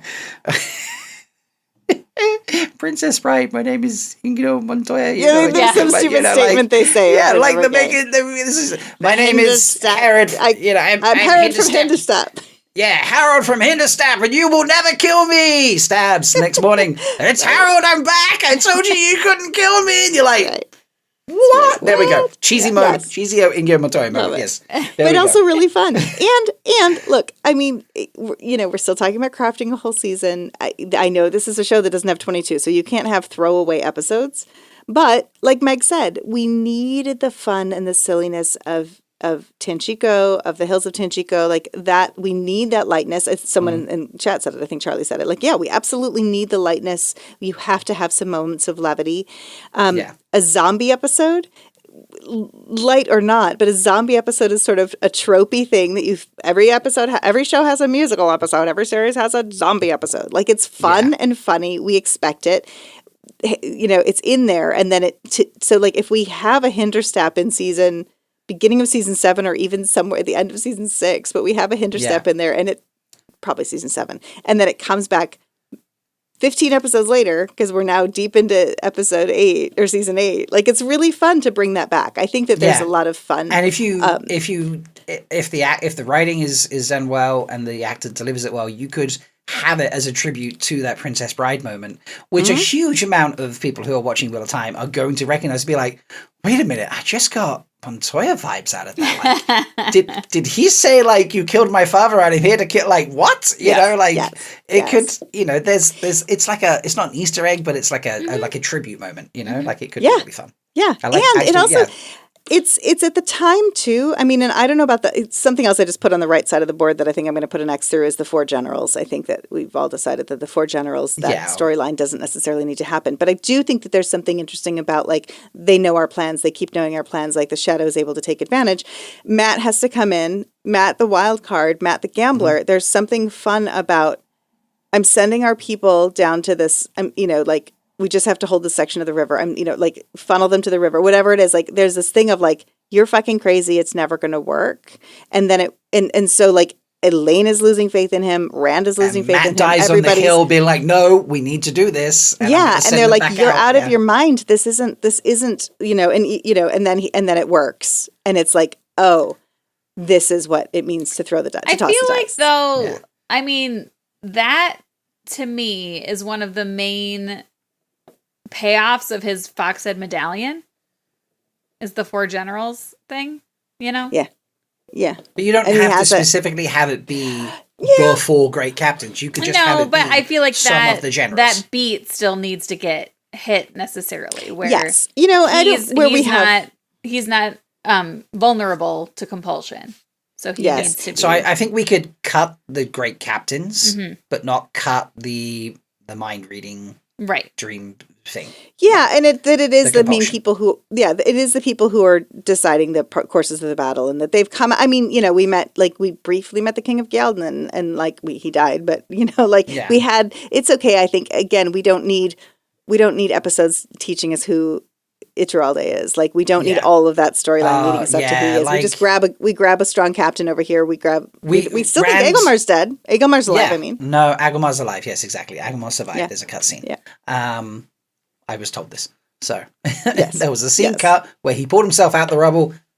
Screw you, anyone who thinks he's dead. But you could still, you could have, you know, the whole, what's that? Rand abandons the person taking over the borderland city that's almost overrun. He turns up at the last second and saves him. Rodell or whatever. Like, you could still have that, but you don't have to explain Rodell's backstory. Exactly. You could just have him pluck him out and be like, you did this after I abandoned you, and like, I've now realized my idiocy and I've come and saved you. You are amazing. Come run this section of the battle for me, type thing. You know, like, you don't have to give him a backstory other than he's the guy that kept it all together. So now he's in charge. Like, you could do that. So, okay, I could do this. We could do this all day. But it's getting on to us now. So. Meg, when you say write the whole series, this is what I mean. I'll do this. I'm just not going to fucking write it all out as a screenplay. So that's what I was originally talking about, was like figuring out the arc of the whole series. Yes, I know. Then eventually maybe going to season 4. Seeing where that led. I mean, I wasn't saying, yes. Like, I know. I'm just teasing you. Okay, but I could do. Nobody listens to me. I listen to everything you say always. I could do this all day. I love having all of our Tentpoles and start here. And I would love to say, could maybe in the next episode we say, great, let's place all these Tentpoles and like we'll decide which ones if we're cutting any. But and the only one that we didn't put on here, well, not the only one. There are other things we'll probably think of before next week. But one of the things that we didn't really put on here was the Shanshan coming back in the last battle, but the Shanshan betrayal, or also / the Semiraj Rand meeting. Oh yeah, him trying to broker peace. Oh yeah, him trying to broker peace in the bracelets. Like the bracelets need to get paid off. I think sooner rather than later. That's true. But and also I feel like, and feel free to disagree with me here, but I think we could just like fucking cut Shara. Yes. It's not been mentioned yet in the show. We could just cut Shara. We don't need to bring it in. I mean, it hasn't been mentioned. It hasn't been mentioned. It's bullshit in the books. Like, it's ridiculous. Yeah. Like, and Demandred hasn't been mentioned either. And Demandred and Maison contribution. Yeah, and it's either Demandred. I still call him Demandred. Demandred is Taim, or he's not there. Yeah. So, but yeah, we'll cut that there. I'm sorry, because I get boring when I get like this, and I get really excited, and I get it's great. It's great. Honestly, I've really enjoyed this. Do you know what? I feel like I've learned. I could never be a writer. Like, English is definitely not my forte. But I've really enjoyed learning how writer rooms are led. You know, like this is fun. I feel like I'm learning how to, you know, this is like if someone hosted a class on like, this is how you write a book. I feel like Jen right now is like, this is how you write a screenplay for a season, you know, and it makes logical sense. And I really enjoy it. Rooms are run very, very differently. People have very different ways of running rooms, but I mean, there are like certain things people do, but like there are different ways of running rooms. But I love throwing out ideas, breaking a season like this, and getting the people in the room to like be like, what about this? You forgot about this, and like put this in, and what about this? And I think it's better if this pays off here, and like this is the fun of it. This is the fun of it. And you know, being a writer, like putting the words on the page, is only the smallest part of what we do as writers and as storytellers. And like, you all get story. You know what you want to see. You know what makes sense. Like, it is not an exclusive, like, just because my grammar is better than somebody else's and mine is not. I mean, I've read lots of screenplays that have terrible grammar because it's less about that and more about, you know, how do you make the audience feel at the end of the day by taking this journey. Love that. And that's all. Right. Well, I'm going to change my CV and go apply to be a screenwriter. Exactly. Now instead, you know? Exactly. As soon as I start sounding all very, very much trivialize that. And that was not my intent. There's a lot of work that goes into screenwriting. So no, you know. It does. But it is also like, you are an expert on stories because you've been hearing them and reading them your entire life. We are all experts on story because we're human. This is true. Aww. So yeah. Well, thank you to the patrons who come and hung out with us for that, because we've been going for like 2 hours now, which is crazy. Yeah. And as a response, Joe got back to me really quickly, and because I was like, hey, do you want to do like some sort of collab for What a Holiday? We're going to write like a season 4 scene or something like that, and we thought it'd be fun if we had you on to act it with us. And he's like, fuck yeah, I was just thinking about how we have to do something together. So yeah. Yay! So we'll iron out those details. What a Holiday announcements will come soon, folks. What a Holiday is going to be happening the first weekend of December, so let's throw out some notifications. That is going to be the 6th and 7th of December 2025, folks. If you're not aware, MalkyriCon is having its last year in Prague next year. And you put it after school starts. Yes, it's not that I was probably going anyway, but yeah, sorry, Meg. Sorry to everyone who like can't get away because of school teaching and things like that. My girlfriend can't do it either. She was very, likewise was like, my God, you couldn't have done it during the school holidays. I'm like, even if I did it a week earlier, you still had school stuff. Yeah, you got 2 teachers in your life, dude. You gotta work around that. Well, if only WhatCon wasn't so close to August, if they were a couple of weeks earlier, I could be a couple of weeks earlier, so we'll blame WhatCon. WhatCon should be in June. There we go. But I'm still teaching in early June. No, it can be late June. It can be like the end of June. And then I can be like later August, and then we're not too close together, and teachers can attend both. Yes. So that's the pitch there. Anyway, it's not the end of MalkyriCon, but after next year, we are going to be exploring other fun European cities. So we continually bring you fresh places and exciting things to see, as well as what's happening at the convention. But it is also our 5th year, and because we're taking the 5th, we're taking the 5th of Prague. But because I was very lucky enough to get, 1 second, let me clarify the name of it. The convention has been sponsored next year by Gaming.buzz, a small gaming company from someone who is actually an attendee of the convention, and he wanted to sponsor so we could get the event booked in early and all that. It's meant the tickets are already on sale, folks. Oh, that's so awesome. You can get your ticket. And I've also been able to start working on guests. And I have 2 people that want to attend next year. Should schedules and things work out, it's just a little early to get them booked in. But yes, fingers crossed that we will have at least 2 guests. Very, very exciting guests at MalkyriCon next year. So go to malkyritalks.com/MalkyriCon. And you'll be able to grab your tickets for that. It's going to be, we're going to plan some good stuff next year. Sula and I have some amazing things. So, but yeah, I think that's it. Please like the video, comment with any Tentpoles you think we missed, or ones you like, please cut this, things that, things of that nature. Like the video if you want to watch live, Malky Talks, is it patreon.com/Malky Talks.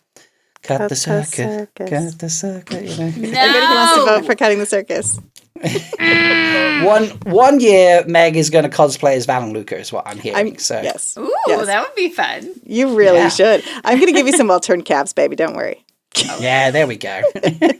And I would write that in the screenplay. I just want you to know. I will write a page. I will write a page of circus for you. I will at least write a couple pages of circus for you. That's my Christmas gift to you. Go. Perfect. So, please follow the podcast on social media. You can find us on Blue Sky, which is threewheeling.malkytalks.com, or on Instagram, 3.wheeling. You can find our individual accounts in the show notes. Please rate and review the podcast wherever you are listening, be that on a podcast app or on YouTube. And I think that's about it. Any positivities before we wrap it up? Aside from just how much I love doing the show with you with the three of us. No, sorry.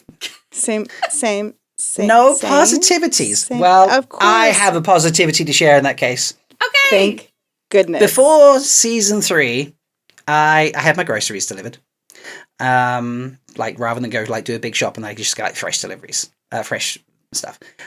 Before season 3, I had groceries delivered, and the gentleman saw me wearing a Wheel of Time t-shirt and was like, "What's that? That looks interesting." And I told him all about it, and he was like, "That sounds really cool." I was like, "Yeah, mate, it's going to be big, blah blah," and some of the the podcast and YouTube channel stuff came up, convention, blah blah. And he's like, "This is amazing. I'm going to go watch it." He delivered my groceries, and I got back from Prague this week. I haven't seen him since then. Mm-hmm. He not only remembered me, he remembered Wheel of Time. He went and watched it. He loved it. He shared it with friends, his girlfriend's sister. He made loads of people watch it. And he was just like, they cancelled the show. It's like the first thing he said to me. And I was like, what? You remember? He's like, yeah, I went and watched it and shared it with people. And he's like, it's like, oh yeah, there's a petition. He's like, I know, I've signed it. I've sent it to my friends, my family. I've been making other people sign it. He's like, it's a crime. And he was well on board. And I was like, well, now imagine if only fucking Sony and Amazon had actually fucking promoted it the way it should have been. Just imagine. Anyway, I'm sorry. I turned your positivity into anger. I'm sorry. Meg is positively angry. So, and we seem to maybe have had some sound issues throughout recording. Hopefully I can clear those up in post. But if there has been any of those folks, I do apologize. Something weird is just going on today. Mm-hmm. But that's it. Meg's the third wheel because she doesn't get included in the dreams. Nope. So, but nope. I love your positivity. I love that connection. I love somebody coming back all this time later and actually made it. You made a difference in their life, Rob, in the smallest. I mean, with what seemed at the moment to you the smallest thing, mentioning this thing that's so meaningful to you and important, and you made a massive difference in both his life and the people that he touched. That's just beautiful and makes me feel really warm and fuzzy. Wear your Wheel of Time t-shirts, people. Yes. Because it helps. And your three-wheeling t-shirts. And your freewheeling t-shirts, which currently only we have. No one else has purchased the freewheeling t-shirt yet. So, you should go and get your freewheeling t-shirts. Buy mine. I don't know. Mine's pretty good, and I might die on that hill. So, And then, what is yours again, Jen? I've been Bigfooting. Yeah. Yep. So, Laura says she couldn't find them when she looked. Oh, okay. I'll try to look into that. And Charlie says we should make a fourth wheel t-shirt that other people are allowed to wear. You can say I'm the fourth wheel. Yes. Yes. The fourth wheeling. I'm the fourth wheel of three wheeling. That's fun. I love that. All right. Thanks so much, everyone. Bye. Bye. Once again, we've proven that even when you're the third wheel, you can always find a place to fit in. Join us next time on Three Wheeling. On Three Wheeling. On Free Wheeling.